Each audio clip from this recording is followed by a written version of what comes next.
4 additional types of income that people receive over their life.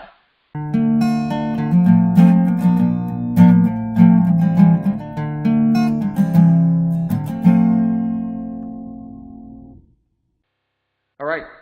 Hello, welcome to the Impact School of Money, where our mission is to change the way that people are educated about money, and this is episode 10. The purpose of the Impact School of Money, if this is your first time joining us, first of all, thank you. Purpose 1 is to learn real-world rules of money. Purpose number 2 is to learn how it works, and purpose 3 is how it applies. Jumping into how it works, we've been focusing, and the focus of this episode will be to continue on the income side of things, and we're going to talk a little bit more about income and how income works, the different types of income. Last week we covered several different types of income, and the focus of today is to look at some of the other forms of income that there are, and how those incomes affect us. You know, and some of these things are things that people don't necessarily think about. So let's jump to the board. Again, thank you for joining us. And so let's talk a little bit about how it works. How does income work? There's multiple different types of income, incomes that we've covered in other episodes of the Impact School of Money. And today, the focus is going to be on 4 additional types of income that people receive over their life. The ones that we're going to focus on today are employment income, Social Security income, provisional income, and investment income. So starting with employment income, why is it important that there's something called employment income? Well, there's a certain day where some of us still get them, some of us don't, where we would get a Social Security statement that showed us what our Social Security income would be when we retired. And it would give us several numbers, and it would say, if you retire at 62, which is considered taking early Social Security at 62, you will get this much per month. If you wait till 65, you get this. If you wait till 70, you get that. But then it gives us a number usually on the front page, or if you log in to SSA, standing for Social Security Administration.com, you can log in, and you don't have to wait for that green paper to come in the mail. You can just figure it out by logging into SSA.gov. So it tells us usually at the very beginning what our full benefit is if we wait until full retirement age. For most people, that's going to be between 66 and 67. Baby boomers, people born, well, really about in the 50s, they started transitioning from full age in retirement from 65 to 67, and so a lot of baby boomers will have their Social Security statement that says that full benefits of Social Security are 65 and 9 months, or 65 and 10 months, or 66 and 1 month, 2 months, 3 months, 4 months, as they transition to the IRS transition to the full benefit of Social Security at 67. And so when we start taking Social Security, the reason why there's something specifically called employment income affects a couple of things. And so if we have our first example be employment income, employment income is money that we earn from employment. I mean, it's pretty straightforward, but that affects a few things.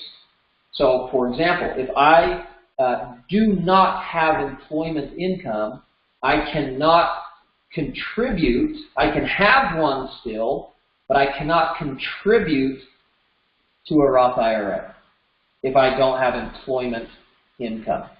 Okay. The other thing that employment income really affects is our Social Security income, or a lot of people call it SSI. It will affect our Social Security income. These numbers change often, but until full retirement age, so let's say I'm in my 50s, I want to retire in 6 or 7 years, I look at my Social Security statement and it says that my full benefit of Social Security is exactly 66 years old. I get to age 62 and I'm still working. Well, if I'm still working and my income, and the number this year is roughly $17,000, and of course, depending on the time that somebody listens to this, sees this, hears it, this number could be totally different. But to just give an idea, is the Social Security income limit is $17,000. So everything I make above this, if I take Social Security and I have employment income, everything I make above $17,000, for every $2 I make above whatever this threshold is, my Social Security income benefit is reduced by $1.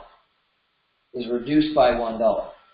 Okay? So that's if I take Social Security before, so 62, if my full benefit is 66, I take it before that. Everything I make above the threshold, for every $2 I go above that, my Social Security benefit is reduced by $1. Well, let's say that I'm doing that for a while, because I'm making $18,000 or $19,000 or $20,000. So a little bit is going to be deducted, but I still need that extra income. Then I get to age 66. Now this goes away. So now at 66, I can make as much as I want, and my Social Security benefit, again, at the time of this recording, my Social Security benefit stays what it is based on when I took it, and nothing as far as this is deducted from it, regardless of what I make. And so that's why employment income is part of, and one of the types of income, is because somebody's looking, when the IRS calculates our taxes, they're looking at how much we make from employment, and then again also affects contributions to a Roth IRA.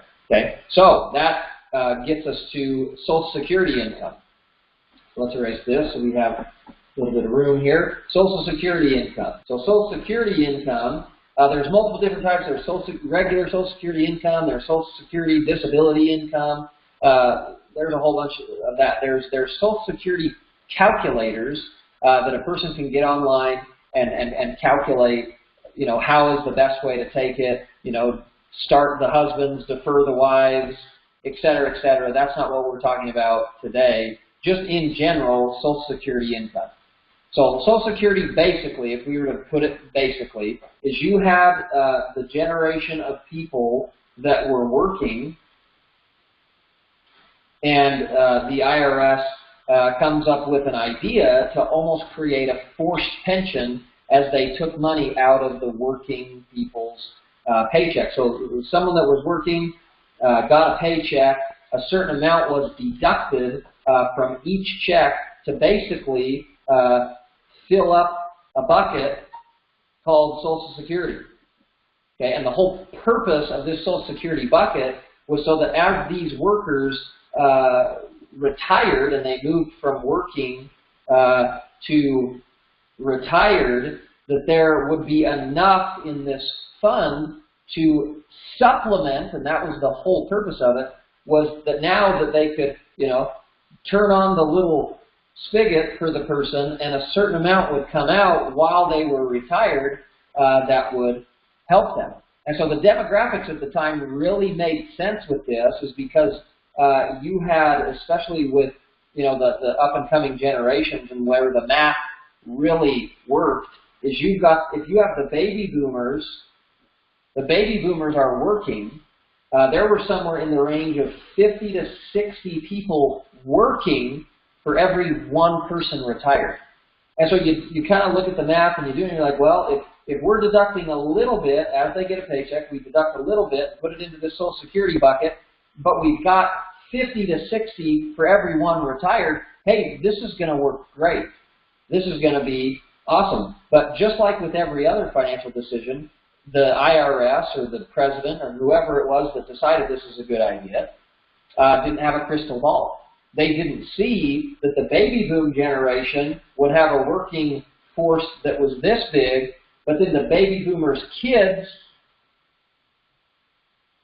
had a workforce about that big. 80 to 100 million people here, 30 to 50 million people here. So now what's getting interesting is this number has turned to 3 to 1. 3 to 1.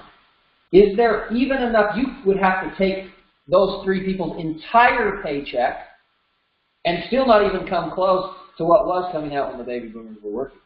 Okay? And that's why you hear the doom and gloom and the rumor and the assumptions and that they say Social Security is going to run out in 2028 or 2029 or 2034 or whatever. Well, here's the thing. They don't have a crystal ball with that either. They don't know. But the math says that idea probably is not going to continue working. But so Social Security income, that's what it is. But here's something interesting about it. Is Social Security income used to be exempt from taxes. That it was not taxed at all. Until the very best year to be born, 1983. Well, I barely got into 1983. December 29th, 1983. I just barely squeaked in there, is when Social Security became taxable. So people enjoying Social Security benefits up to 1983, that was a tax-free source of income for them until a law was passed that it was taxed starting in 1983. And so there's something very unique when it comes to how Social Security income is taxed. So we already talked about employment income, how that affects it. But then they also have another calculation. And so it's like, how the heck do you keep track of all this stuff? Well, I would recommend you work with a competent tax professional, a competent financial consultant, advisor, whatever, planner, so that there's a team of people kind of looking at this to help us figure this out. But what's awesome about this is just by being a student of the Impact School of Money, it's amazing how many people, if you just took some of these diagrams and we're talking to people about it, most people don't know how this works. This needs to be taught. This is why we started the Impact School of Money. We only get a few people now, but it's going to be huge because people need to learn this. They need to learn this. So there's a totally different way that the IRS is going to calculate how to tax your Social Security. So we talked about Social Security income, but then that is affected by something called provisional income. And what provisional income is a special calculation to figure out how much of your Social Security benefit will be subject to tax. And I know that's kind of a mouthful, so let's kind of look at an example. So if somebody makes, and this is a confusing thing for people too, they think, if they have employment income, that's the part that's taxable, but if they have retirement income, IRA, pension, 401k that they're pulling from, that's not taxed the same way. It is taxed the same way. So whether I have a job or that I'm pulling money from, or I have a 401k IRA that I'm pulling money from to live on in retirement, are they taxed differently? No, it's considered taxable income, whether it's from here or here, and then depending on where it comes from, can affect our Social Security and our provisional income. Okay, so what is provisional income? Provisional income, let's switch colors real quick. Provisional income is all of our gross income. So that could be employment, that could be withdrawals from 401k IRA, that could be a pension that we're pulling in. It's going to be anything that's subject to tax. We add that to any tax-free interest that we're getting. So let's say I have some municipal bonds. I add that to my gross income to calculate my provisional income. Then whatever my Social Security benefit is, add half of whatever my Social Security benefit is, add those together, and that is my provisional income. So then what they do is they say, okay, so let's say our gross income is $20,000 a year that I'm withdrawing from 401ks or I have my job. I have some municipal bonds, and that year it earns $2,000 of interest, and my Social Security benefit is going to be $2,000 a month. So I take half of that, $1,000 a month, which is going to be $12,000 a year, and I add those up. That becomes my provisional income. So that would be $34,000. This person is that right? 4, 3, yeah. So $34,000 is their provisional income. Is that their gross income? Is that their taxable income? No, if their Social Security benefits twice that, right? They have some tax-free money coming in, so it's not their total income. It's just provisional income. So then what they do is, if you're not confused enough, they say, okay, here's your provisional income, and then they have a little chart, a breakdown of how much of your full Social Security benefit is taxed or subject to tax based on what this number is. So if it's less than $32,000, if this number is less than $32,000, then we pay 0. None of our Social Security is taxed. If that number is between $32,000 and $44,000, 50% of my Social Security benefit is taxed. So what does that mean? That means this person that has a $34,000 per year provisional income, their full Social Security benefit, we said half was $12,000, so the full Social Security benefit is $24,000. Of that $24,000 that they pull in each year, $12,000 of it is subject to tax. $12,000 is subject to tax. So had they just made $2,000 less, so this is where it makes sense definitely to work with a competent financial consultant, is you look at, if we were to just pull $2,000 less from this account, then none of the Social Security would be taxed. None of it. Where in this example, $12,000 of it is subject to tax. And if that's more than $2,000, well, we would have been better off just taking $2,000 out less. And so it makes sense making sure that someone works with a competent CPA, financial professional. And then the last bracket, so we have 32, and hopefully you can still see this, but you have 32,000 is the first threshold. Then you have 32,000 to 44,000, where 50% is subject to tax, and then 44,000 per year and above. If that number is 44,000 above, and this is for people married filing jointly, then 85% of our Social Security benefit is taxed. 85%. It's not an 85% tax. Some people get scared about that because when you look at the brackets, they look like tax brackets, how it's laid out. So it's like, oh my gosh, my tax is 85%. No, it's your tax bracket that they calculate it from, but 85% of the dollar amount coming in per year, 85% of that number is subject to whatever tax bracket you're in. Okay? And that's how provisional income works. Last one we want to talk about is investment income.